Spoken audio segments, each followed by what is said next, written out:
Sensacional esta vinheta da Sensacional. digníssima de Ellison Silva. Rebeca, você é maravilhosa. Tá Muito de parabéns à obrigada. profissional pelo trabalho aí. Fantástico.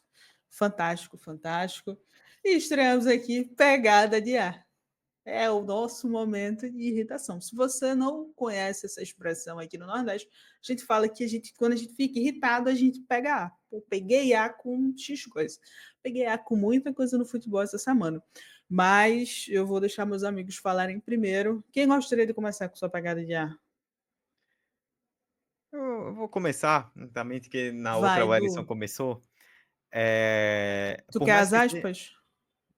por mais que seja um departamento do Ellison, né? Mas eu acabei tomando essa pauta aí na pegada de ar desse episódio. Essa aspa que a gente está vendo é do Aldeone Abrantes, né? Um presidente, uma figura complexa, né? Podemos dizer assim, presidente do Souza, Total.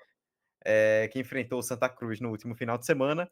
E ele foi perguntado sobre transmissão, né? Se o jogo seria transmitido por conta de toda essa questão da CBF, Série D, né? Os clubes têm que solicitar.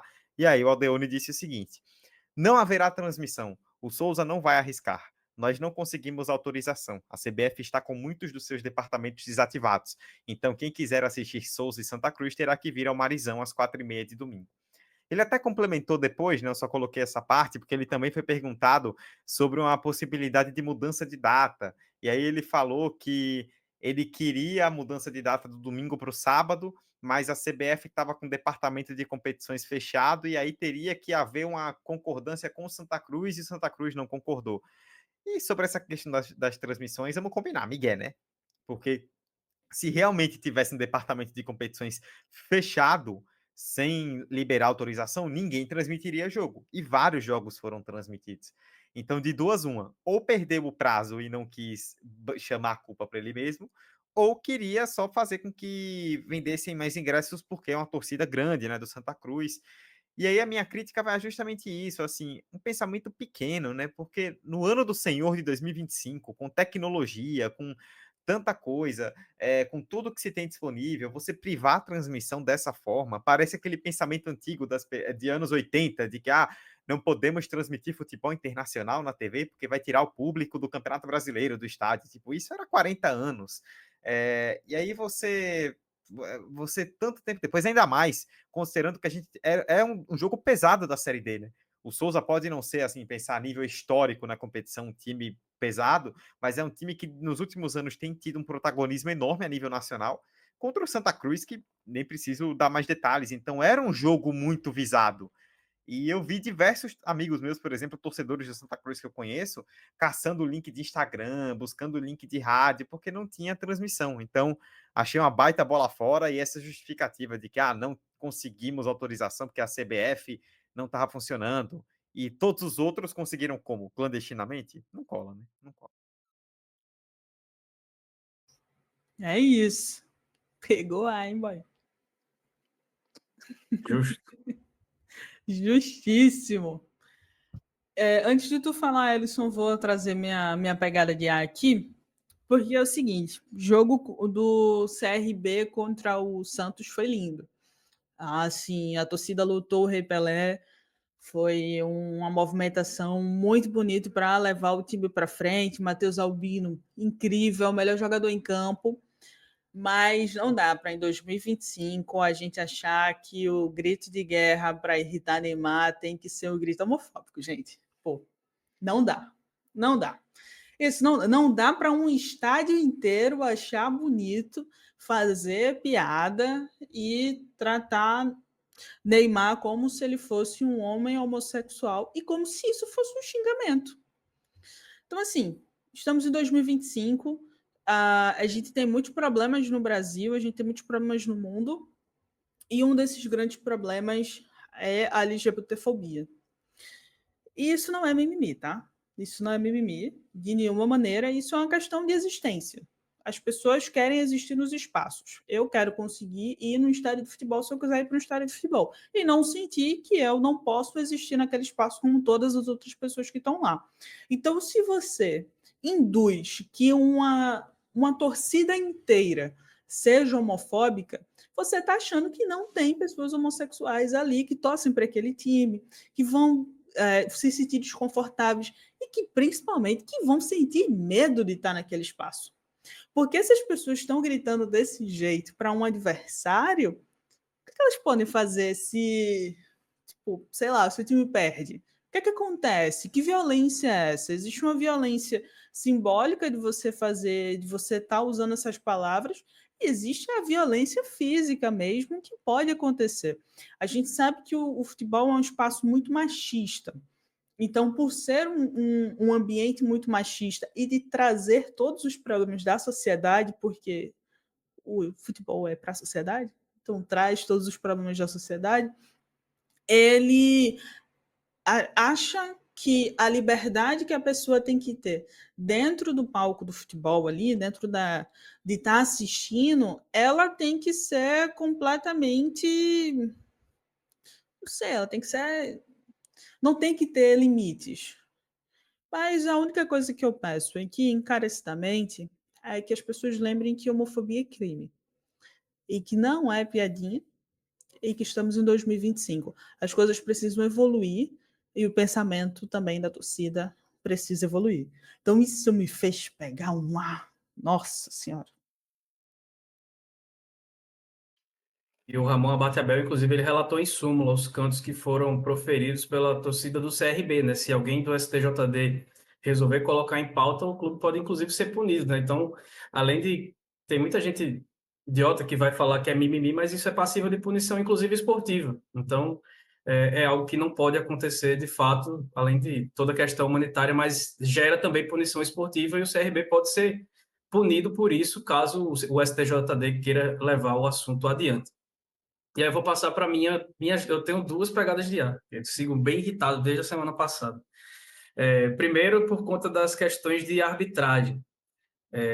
A gente teve, nesse fim de semana, um pênalti fantasma, e isso não é novidade. No jogo entre Santa Cruz de Natal e 13, o time potiguar venceu por 1-0, e o time estava na lanterna da competição, e o jogo que foi disputado no estádio Nazarenão, em Goianinha, fica ali perto de Natal, não tão longe da divisa da Paraíba com o Rio Grande do Norte, e o árbitro marcou um pênalti que simplesmente não aconteceu, que a gente pode até ver na tela aí, para quem está acompanhando. A gente vai tocar o lance, ó. O jogador do Santa Cruz, ele foi lançado e ele cai sozinho. Simplesmente ele vai finalizar, tropeça em nada e cai sozinho. O árbitro marcou pênalti nesse lance. Nessa câmera, tentando aproximar um pouco mais, é bizarro, porque o Arthurzinho, que foi acusado de ter cometido pênalti, ele não está nem perto do jogador. E aí o Thalisson, que não tem nada a ver com isso, ele acabou fazendo, né, o gol que garantiu a vitória do Santa Cruz, que quebrou uma sequência de 3 vitórias que o 13 tinha, inclusive tirou o 13 da zona de classificação para a próxima fase nesse momento.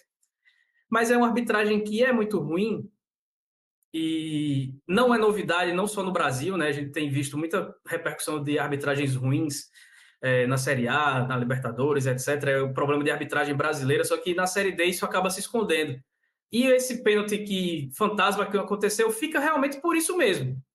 E enquanto os clubes paraibanos festejam que a Michele Ramalho, presidente da Federação Paraibana de Futebol, foi uma das nomeadas, indicadas como uma das 8 vice-presidentes da CBF, o futebol da Paraíba sofre com esse tipo de marcação, porque isso tem muito de influência de bastidor, e não é a primeira vez que isso aconteceu. No ano passado, Bárbara, aconteceu exatamente a mesma coisa com o mesmo Santa Cruz de Natal jogando em casa contra o Souza. Olha o lance que está passando na tela. Aconteceu alguma coisa aí? O zagueiro cabeceou, tirou a bola e o árbitro marcou pênalti. E o mais curioso do lance, ó, o atacante está ali abrindo os braços como se tivesse havido alguma falta de ataque. Nem ele está entendendo o que aconteceu. Ele está reclamando da marcação da arbitragem. E aí, do nada, está o juiz apontando para a marca do pênalti. Então, são 2 pênaltis fantasmas contra o futebol da Paraíba, que são erros bizarros, gravíssimos, eu acho que inaceitáveis, que não dá nem para compreender, porque nem o cara que é beneficiado compreende a marcação.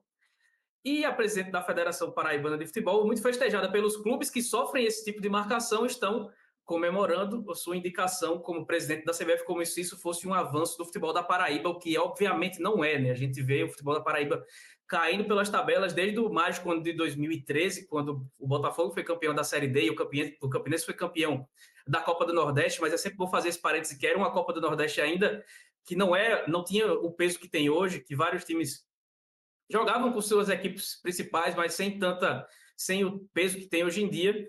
E desde então é só ladeira abaixo. O Botafogo preso na Série D, porteiro da Série C, na verdade, está lá 12 temporadas sem conseguir subir, nem com a SAF agora parece que ter dado jeito, porque era um time que antes de vencer o Retrô estava mais perto da zona de rebaixamento do que da classificação. Agora encostou no G8 e tem muita grana, e isso acaba fazendo diferença, pode fazer com que o time tenha uma recuperação. E na Série D o Souza só figura. Essa temporada, mais uma vez, vai só figurar, acho que eu cravei ontem no Esporte na Pop, dia 26 de maio, que o Souza não classifica para a próxima fase, porque é um time que tem 4 pontos, vai pegar uma sequência de 2 jogos contra Santa Cruz, 2 jogos contra a América de Natal, e perdeu para todos os times que estavam abaixo dele na tabela de classificação, que era justamente o Santa Cruz de Natal e o Horizonte, que hoje é o Lanterna. Então, o Souza, mais uma vez, vai figurar na Série D, assim como foi no ano passado, como sequer passou de fase quando foi campeão paraibano. A outra indignação, senhor Samir Chaldo, doutor, que ele é médico, né? Deve gostar de ser chamado de doutor. Como primeira medida como novo presidente da CBF, sem ter tido nunca uma experiência como gestor de futebol, tem 40 anos de experiência passada por osmose do pai, que é há 40 anos presidente da Federação de Roraima. Ele não chegou sequer a assumir, né? Ele foi eleito para um mandato que começaria no ano que vem, mas aí já empurraram ele direto para a presidência da CBF. E o seu primeiro ato foi dizer que os estaduais em 2026 terão 11 datas. Vai diminuir as datas dos estaduais como se isso fosse um grande problema. Ele vai atender um pedido de 20, 30 clubes ali no máximo, que jogam Série A, Série B do Brasileiro. Acho que nem todos da Série B têm esse tipo de pensamento. E vai deixar mais de 700 clubes desamparados para jogar 11 vezes na temporada e tchau. Você pode ter, por exemplo, eu vou voltar aqui para a minha Paraíba, o 13, se ele não subir esse ano, ele não joga, não tem calendário ano que vem, assim como o Sampaio Corrêa. E aí você vai ver clubes como 13, Campinense, Sampaio Corrêa, por exemplo, tendo 11 jogos em um ano. Isso é desumano, porque não só pelo tamanho dos clubes, das grandezas dos clubes, mas o tanto de pessoas que são envolvidas em uma partida de futebol de 700 clubes que vão ficar desamparados pelo resto da temporada. Então, é algo desumano e que ele deveria conhecer muito bem, porque a federação dele tem 10 clubes que são filiados e que nenhum deles joga nenhuma série acima da Série D, e que, inclusive, jogam a Série D porque é uma série que classifica via estadual, não é classificação por critério técnico, não precisa de acesso para subir para a Série D. Então, começa muito mal o Samir Chaldo, e eu imagino que esse seja só o começo de uma gestão bem ruim e temerária, principalmente para os primeiros clubes, os pequenos clubes que disputam aí o futebol brasileiro. Ele, Ellison, falou no discurso de posse que o futebol do norte existe. E aí, logo de cara, ele apronta uma dessa, né? Não tem muito o que esperar. Pois é. E eu puxo bastante pro feminino, né? A gente não tem clubes de expressão no estado dele, então como é que você diz? A gente vai fazer a maior Copa, mas enfim, são muitas camadas. Eu acho que se a gente fosse falar sobre ele, seria um programa inteiro aqui, da gente tentando pensar as consequências que os clubes nordestinos podem sofrer com isso, porque a gente tinha antes Adinaldo, que era um presidente nordestino e que quase acabou com a Copa do Nordeste, né? Então, agora a gente vai ter um presidente do norte do país e vamos entender como isso realmente vai bater nos times do Nordeste, meus amigos. Encerramos? Fechou a conta? Encerramos. Passada a régua também. Acabou-se. Um cheiro para vocês. Obrigada pela companhia. Deixem aqui nos comentários qual é a sua pegada de ar da semana. Esse é o ponto mais importante. Estamos aqui indignados, motivos diferentes, mas a indignação, a pegada de ar, ela é comum a todos. O cheiro. E a gente encerra com o astral lá embaixo. Até o contrário. Tchau, gente.